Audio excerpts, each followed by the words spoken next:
डोडो TV.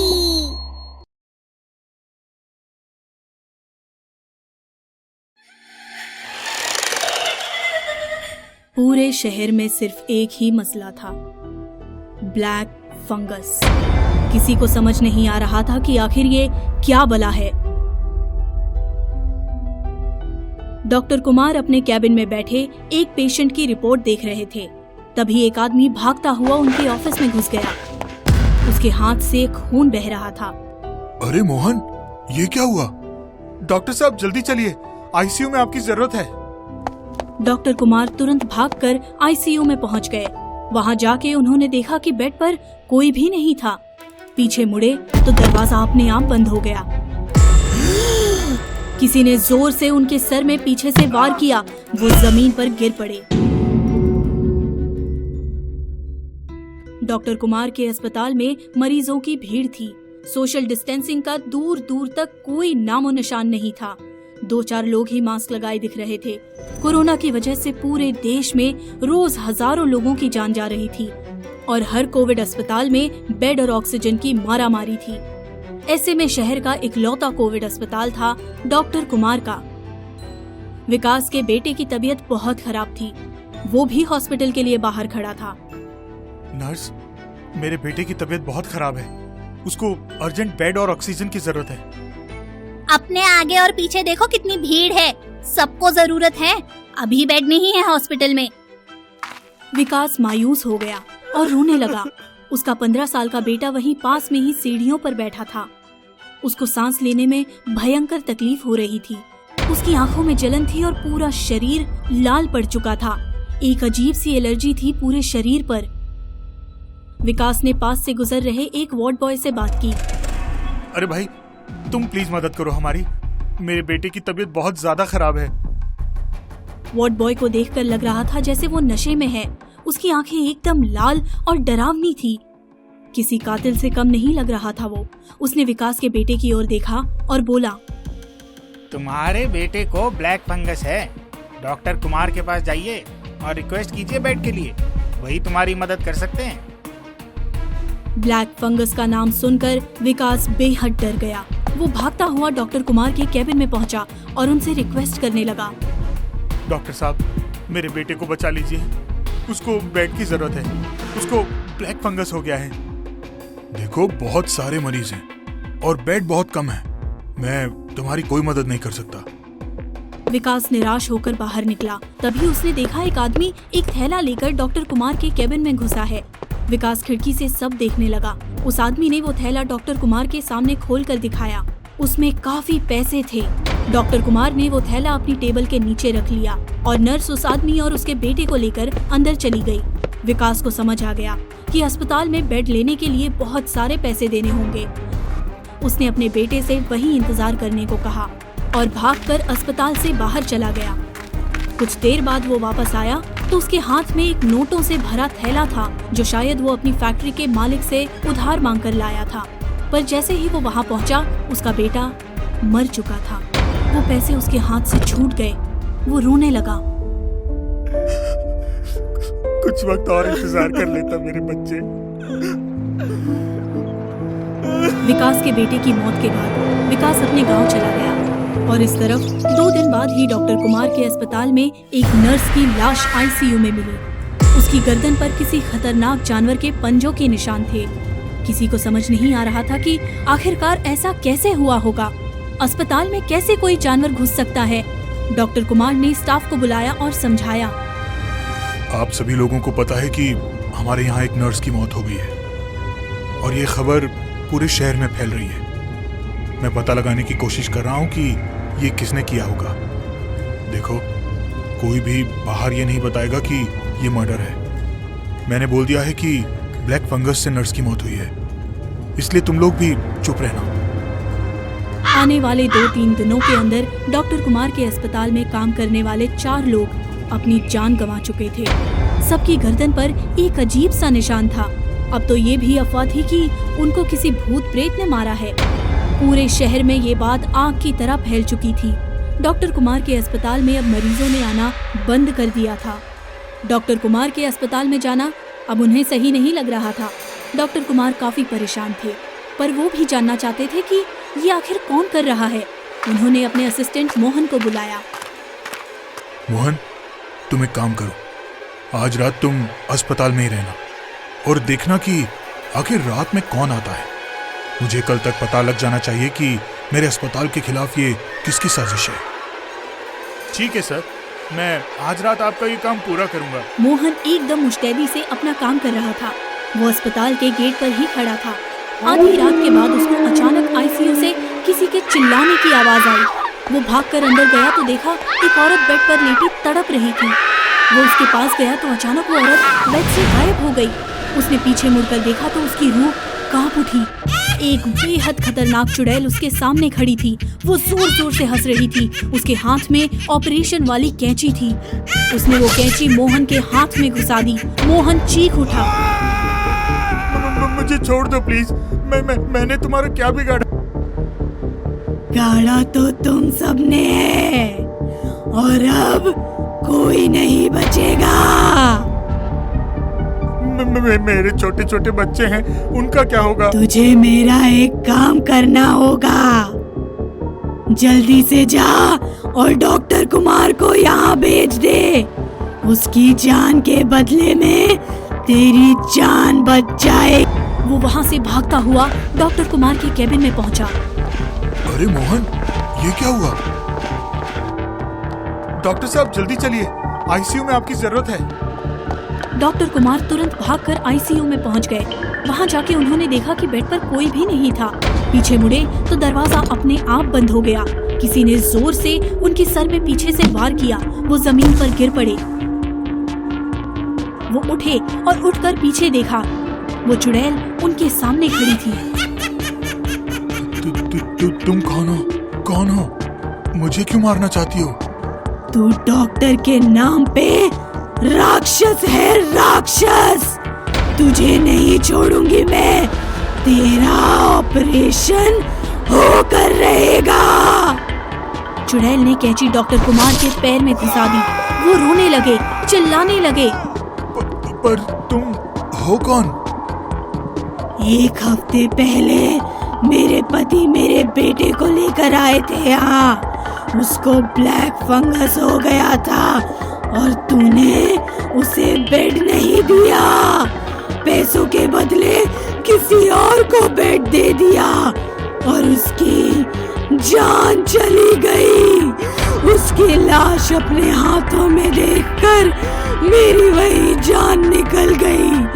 पता नहीं कितने लोगों को यही दुख दिया है तूने। तुझे नहीं मारूंगी तो मुझे कभी मुक्ति नहीं मिलेगी। ये बोलकर चुड़ैल ने डॉक्टर कुमार की आंख में कैंची घुसा दी। खून की धार बह निकली। चिल्ला चिल्ला के डॉक्टर कुमार का हाल बेहाल हो गया। चुड़ैल ने कैंची अब सीधा डॉक्टर कुमार की गर्दन में घुसा दी और कैंची के साथ साथ उनकी जान भी बाहर निकाल ली। उसका बदला पूरा हो गया। डॉक्टर कुमार जैसे कितने ही डॉक्टर अभी भी शायद यही कर रहे होंगे, पर सबसे बदला नहीं लिया जा सकता। चुड़ैल वहां से गायब हो गई और डॉक्टर कुमार का अस्पताल हमेशा हमेशा के लिए बंद हो गया। राजन का राजस्थान के छोटे से शहर में नया ट्रांसफर हुआ था। वो बिजली विभाग में काम करता था। इससे पहले वो जयपुर में था और उसकी माँ और बीवी जयपुर में ही रहते थे। अब ट्रांसफर के बाद वो अकेला ही आया था और काफी मुशक्कत के बाद उसको किराए पर एक घर भी मिल गया था। पर प्रॉपर्टी डीलर ने जो उसको बताया उस पर उसको भरोसा नहीं हुआ। अरे वाह, कितना बड़ा घर है ये और सुंदर भी है। हाँ, बड़ा तो काफी है और जंगल के करीब है। लोग बोलते हैं कि यहाँ किसी भूत प्रेत का साया है। राजन ये सुनकर हंसने लगता है। अरे दिलावर जी, आप भी कहाँ ये सब बातें कर रहे हैं? चलिए चाबी दीजिए घर की। दिलावर घर की चाबियां राजन को दे देता है। राजन घर देखकर बहुत खुश था। वो छत पर जाकर देखता है कि यहाँ से जंगल कितना सुंदर दिखाई दे रहा है। तभी उसकी नजर ठीक सामने वाले घर पर पड़ती है। वो देखता है उस पर एक बड़ा सा ताला लटका हुआ है। वो अपनी पत्नी निधि को फोन करता है और बताता है कि उसने घर ले लिया है। निधि और माँ ये बात सुनकर बहुत खुश हो जाते हैं। निधि उसको बताती है कि वो बस 2 दिन बाद ही उसके पास आ जाएंगे और उसको ट्रेन का टिकट कराने को बोलती है। वो पूरा दिन छत पे खड़े खड़े आसपास का सुंदर नजारा देखता है। शाम हो जाती है और उसकी नजर दोबारा सामने वाले घर पर पड़ती है। उसको खिड़की में एक परछाई नजर आती है। वो ध्यान से देखता है पर कुछ साफ नजर नहीं आता। वो सोचने लगता है कि अभी तक तो इस घर पे ताला लटका हुआ था, फिर अचानक कौन आ गया। वो ये ख्याल दिमाग से निकालता है और समय देखता है। रात के 9 बज चुके थे। उसे ध्यान आता है कि घर पे कोई खाना बनाने वाला भी नहीं है। उसे बाहर से ही खाना होगा। वो बाहर जाने के लिए जैसे ही सीढ़ियों से नीचे उतरता है, दरवाजे पर खटखटाहट होती है। वो दरवाजा खोलता है तो उसे अपनी आंखों पर भरोसा नहीं होता। एक बेहद सुंदर औरत उसके सामने खड़ी थी, लंबे बाल। वो खिलखिला कर कहती है, हेलो, माय नेम इज माया। हाय, मैं राजन हूँ। जी, मैं आपके सामने वाले घर में रहती हूँ। मुझे पता चला कि आप आज ही शिफ्ट हुए हैं, तो मैं आपके लिए खाना लेकर आ गई। इतनी तकलीफ क्यों की भला आपने? इसमें तकलीफ की क्या बात है? आप हमारे पड़ोसी हैं, इतना तो बनता है। माया खाना देकर वापस चली जाती है। राजन खाना खाते वक्त सोचता है कि अगर ये औरत सुबह से यहाँ थी ही नहीं तो इसे कैसे पता कि मैं अकेले ही यहाँ शिफ्ट हुआ हूँ। खैर, बढ़िया खाने के सामने ये सवाल वो भूल जाता है और सोने चला जाता है। रात के ठीक 12 बजे कोई उसका दरवाजा खटखटाता है। वो गहरी नींद से जागता है और सोचता है कि भला इस समय कौन होगा। वो दरवाजा खोलता है और सामने माया को खड़े देख चौंक जाता है। माया जी, आप इस समय? हाँ, वो मैं आपसे बर्तन लेना भूल गई थी। राजन उसको बर्तन वापस करता है और वापस सोने चला जाता है। पर अब उसकी आंखों में नींद कहाँ। भला रात के 12 बजे क्यों कोई औरत किसी पराये मर्द के घर आएगी। इन्हीं सवालों के बीच वो न जाने कब सो जाता है और सुबह उठकर ऑफिस भी निकल जाता है। ऑफिस से ही वो निधि को फोन करता है। निधि, कल सुबह की ट्रेन है। टिकट मैंने मेल कर दिया है तुम्हें। हाँ, मैंने देख लिया है। राजन बहुत खुश था कि कल निधि और माँ आ जाएंगे और उसका परिवार पूरा हो जाएगा। वो रात को ऑफिस से निकलकर अपने घर के पास पहुंचने ही वाला था कि उसे एक 19-20 साल की लड़की दिखाई देती है। वो उसके पास आकर बोलती है, आप यहाँ नए शिफ्ट हुए हैं ना? हाँ। मैं भी यहाँ रहती हूँ अपनी मम्मी पापा के साथ। मेरा नाम पीहू है। राजन सोचने लगता है कि यहाँ आसपास तो उसके और माया के अलावा कोई नहीं रहता। फिर ये कौन है? मैं जाती हूँ अब, आपसे बाद में मिलूंगी। पीहू वहाँ से चली जाती है और राजन सोचने लगता है कि आखिर ये लड़की कौन थी। वो अपने घर जाकर आराम करने लगता है और ऑफिस की थकान के कारण उसकी आंख लग जाती है। रात में ठीक 12 बजे फिर से कोई दरवाजा खटखटाता है।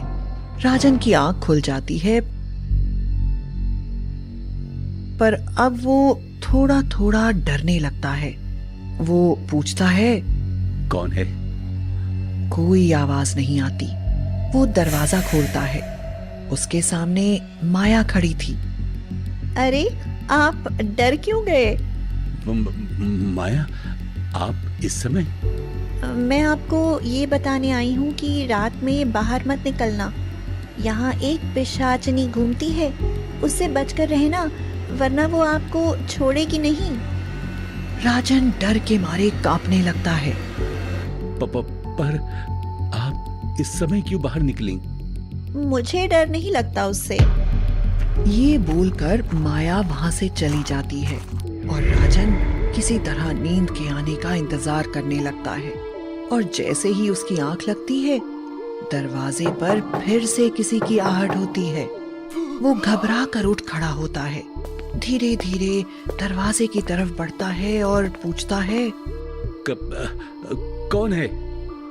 मैं हूँ पीहू, प्लीज जल्दी दरवाजा खोलो। राजन दरवाजा खोलता है और सामने पीहू खड़ी होती है। मैं आपको एक बात बताना भूल गई थी कि इस इलाके में रात में बाहर मत निकलना। यहाँ एक पिशाचनी रहती है जो किसी का भी रूप ले सकती है। ये बात बोलकर वो चली जाती है, पर अब राजन की आंखों से नींद कोसों मील दूर थी। उसे कुछ समझ नहीं आता कि क्या सच है और क्या छलावा। पता नहीं वो रात के किस पहर में सो जाता है और सीधा सुबह 11 बजे उसकी आंख खुलती है। वो ऑफिस में फोन करके तबीयत खराब होने की वजह से छुट्टी की रिक्वेस्ट करता है और शाम के ठीक 8 बजे निधि और माँ को लेने स्टेशन पहुंच जाता है। राजन उन दोनों को लेकर घर पहुंच जाता है। निधि और माँ कपड़े चेंज करने कमरे में अंदर चली जाती हैं। राजन सोचता है कि क्या उसे निधि और माँ को बता देना चाहिए कि उसके साथ पिछले 2 दिनों से क्या हो रहा है, पर फिर वो सोचता है कि अभी तो ये लोग आए हैं, फालतू में परेशान नहीं करना चाहिए। निधि कपड़े बदलकर बाहर आ जाती है। वो बेहद सुंदर लग रही थी। राजन उसको देखकर उसको गले लगा लेता है, पर जैसे ही वो गले लगाने के बाद उसको देखता है, उसके होश उड़ जाते हैं। उसके पैरों के नीचे से जमीन खिसक जाती है। जिसको वो निधि समझ रहा था वो निधि नहीं थी, वो तो पीहू थी। पर राजन सोचता है कि वो पीहू कैसे हो सकती है। पीहू तुम? तभी माँ बाहर आती है और इससे पहले राजन उनको कुछ बता पाए, वो देखता है कि माँ भी पीहू का रूप ले लेती है और दोनों एक दूसरे के अंदर समा जाती हैं। पीहू जोर जोर से हंसने लगती है और एक डरावनी पिशाचनी का रूप ले लेती है और जोर जोर से चिल्लाने लगती है। तेरी हिम्मत कैसे हुई इस घर में रहने की? ये मेरा घर है और यहाँ सिर्फ मैं रहती हूँ। राजन डर के मारे वहाँ से भागने लगता है, पर दरवाजा अपने आप बंद हो जाता है और पिशाचनी राजन को हवा में उठा लेती है। राजन रोने लगता है। प्लीज मुझे छोड़ दो। वो राजन को नीचे जमीन पर छोड़ देती है। उसको बहुत चोट लगती है, पर उसे समझ नहीं आता कि वो क्या करे। वो राजन पर अपनी शक्ति छोड़ती है, पर ये क्या, उसकी शक्ति को कोई रोक लेता है। राजन देखकर हैरान हो जाता है। माया तुम? माया ठीक राजन के सामने खड़ी थी और उसके हाथ में 2 दुर्गा माँ की मूर्तियां थीं। उसकी वजह से पिशाचनी की शक्ति का उस पर कोई असर नहीं होता। वो एक मूर्ति राजन को दे देती है। राजन मूर्ति लेकर खड़ा हो जाता है। पिशाचनी बार बार अपनी शक्ति उन दोनों पर डालती है, पर उसका कोई असर नहीं होता। आखिरकार वो वहां से गायब हो जाती है। आपका बहुत बहुत शुक्रिया कि आपने मुझे बचा लिया। मुझे तो लगा था कि अब ये कभी नहीं आएगी। मैंने 5 साल पहले ही देवी माँ के त्रिशूल से इसको भस्म कर दिया था। दरअसल कुछ सालों पहले मैंने ही अपनी मनोकामना सिद्ध करने के लिए इसी घर में पिशाचनी को प्रसन्न किया था, पर आखिरी दिन मेरी तपस्या बीच में ही टूट गई और इस पिशाचनी ने मुझ पर ही हमला कर दिया। उस समय मेरे पास ये देवी माँ की मूर्ति थी जिससे मैं बच गई और मैंने इसको भस्म कर दिया, पर ये पिशाचिनी अब फिर से वापस आ गई। मैं इसको जल्द ही हमेशा के लिए यहाँ से भगा दूंगी। फिलहाल आपका यहाँ से चले जाना ही बेहतर होगा। इतने भयानक अनुभव के बाद अगली सुबह ही राजन उस घर से निकल जाता है और ऑफिस जाकर अपना तबादला फिर से जयपुर करवा लेता है और फिर वापस लौटकर कभी वहां नहीं आता। राकेश की मीटिंग खत्म हुई और वो बिल्डिंग के थोड़ा बाहर जाकर टैक्सी का इंतजार करने लगा। तभी उसकी वाइफ का फोन आया। हाँ आशा, मैं बस टैक्सी का ही वेट कर रहा हूँ। एक तो ये बिल्डिंग इतनी आउटस्कर्ट्स में है कि यहाँ पर कुछ भी नहीं मिलने वाला जल्दी। जैसे ही मुझे ऑटो या टैक्सी मिलती है मैं तुम्हें कॉल करता हूँ। ओफो, इतनी देर हो गई, कुछ भी नहीं मिला अब तक। एक तो इतना सुनसान रास्ता है, पता नहीं यहाँ लोग रात में कैसे आते जाते हैं। बहुत देर बाद राकेश ने एक ऑटो को आते हुए देखा, लेकिन जब उसने रोकने के लिए हाथ बढ़ाया, रुको रुको, ऑटो उसके सामने से तेजी से गुजर गया। पता नहीं कैसे लोग हैं। कुछ देर बाद उसे टैक्सी आती हुई दिखाई दी। राकेश ने फिर से हाथ देकर उसे रोकने की कोशिश की। रुकिए रुकिए प्लीज। पता नहीं मैं आज कैसे पहुंच पाऊंगा। एक तो यहाँ वैसे भी कोई नहीं दिख रहा और जो आता भी है वो रुकता ही नहीं। राकेश थोड़ा परेशान हो गया। जब उसे वहां खड़े हुए बहुत देर हो गई तो उसने फिर से आशा को फोन किया, लेकिन फोन नहीं लगा। कुछ देर बाद उसे एक बस आते हुए दिखाई दी। वो थोड़ा सा खुश हुआ। शायद ये बस रुक जाए, कोशिश करके देखता हूं। इस बार वो हाथ दिखाकर जोर से आवाज देता है, रोको रोको, बस को रोको। बस बहुत तेजी से उसके आगे से निकली और वो थोड़ा डर गया। उसने तेज आवाज में कहा, अरे भाई, इतनी तेजी से क्यों जा रहे हो?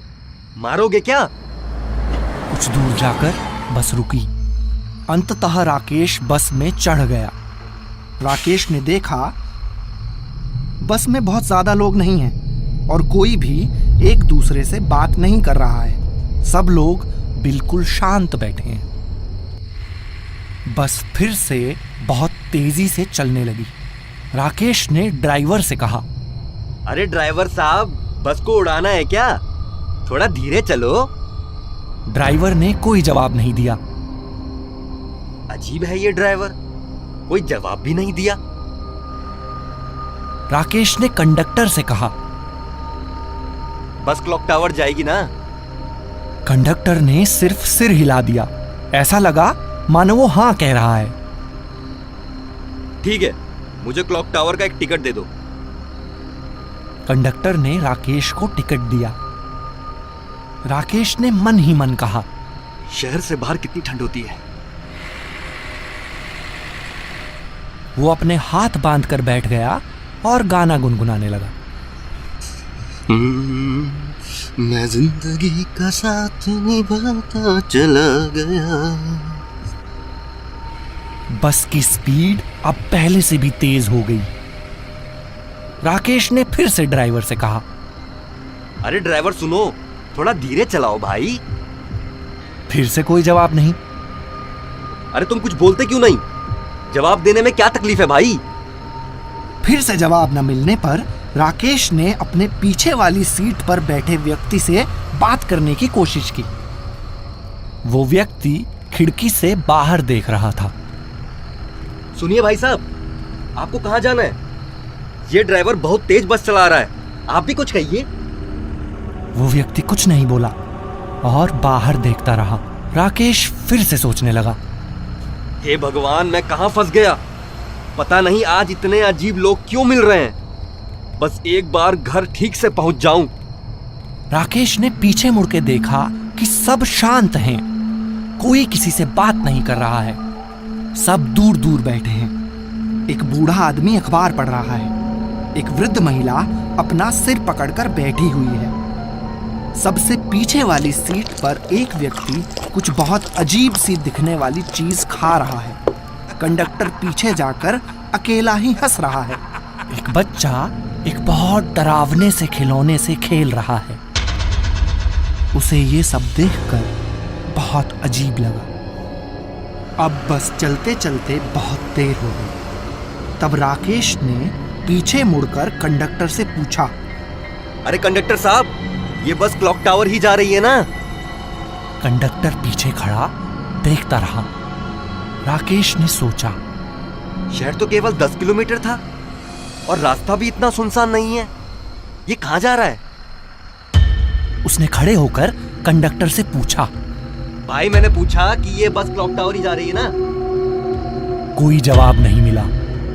राकेश बोलता है, क्या परेशानी है, बताते क्यों नहीं हो?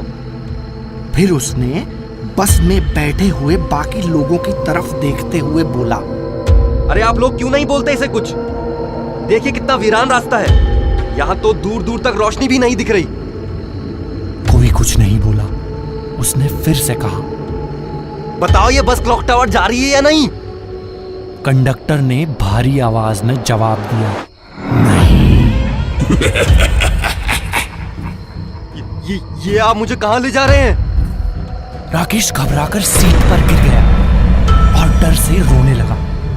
उसने एक एक करके बस में सब लोगों की तरफ देखा। सबकी आंखें खून की तरह लाल थीं और सब उसे ही देख रहे थे। कौन हो तुम? मुझे उतारो नीचे। उसने कहा, मुझे यहीं उतार दो, मुझे आगे नहीं जाना। उसने टिकट को देखा तो उसकी नजर तारीख पर गई। अरे ये टिकट तो 11 साल पुराना है, इस पर तो 2010 की तारीख है।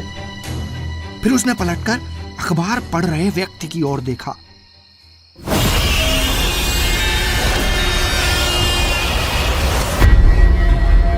वो बहुत डर गया, रोते रोते कहने लगा, मुझे आगे नहीं जाना। ड्राइवर बस रोको, प्लीज बस रोको। वो भागकर ड्राइवर के केबिन में गया। ड्राइवर ने उसकी तरफ देखा। राकेश ने देखा कि उसकी आंखें भी लाल हैं और चेहरे पर खून है। नहीं। राकेश डर से पूरी तरह कांप रहा था। उसने देखा कि बस एक खाई की तरफ बढ़ रही थी। अरे ये बस तो खाई की ओर जा रही है। कुछ करो प्लीज, मैं हाथ जोड़ता हूँ, बस रोको। राकेश बोलता रहा, बस रोक दो, लेकिन बस नहीं रुकी। जब बस नहीं रुकी तब वो बस के दरवाजे पर जाकर खुद ही बस से बाहर कूद गया। गिरते ही वो बेहोश हो गया। जब उसकी आंख खुली तो उसने एक बूढ़े आदमी को अपने पास खड़े देखा। बेटा ठीक तो हो? ये चोट कैसे लगी तुम्हें? अंकल, मैं कल रात को एक बस में था और फिर। तब तक वृद्ध व्यक्ति बोल पड़े, अच्छा, तो तुम लाल रंग की बस में थे क्या, जो कहीं नहीं रुकती? जी, आपने बिल्कुल ठीक समझा। लाल रंग की बस थी। आप जानते हैं उसके बारे में? हाँ, यहाँ आसपास के लोग जानते हैं और कोई भी उस बस में नहीं बैठता। उसे मौत की बस कहते हैं। वो 11 साल पहले खाई में गिर गई और उसमें बैठे सभी लोग मर गए थे। वो बस हर रात इस रास्ते से गुजरती है और उस दुर्घटना को दोहराती है। तुम बहुत नसीब वाले हो कि बच गए बेटा, वरना इस बस में बैठकर आज तक कोई जिंदा नहीं बचा है। तुम्हारा घर कहाँ है? आओ तुम्हें छोड़कर आता हूँ। राकेश उस बूढ़े आदमी के स्कूटर पर बैठकर वहां से निकल गया।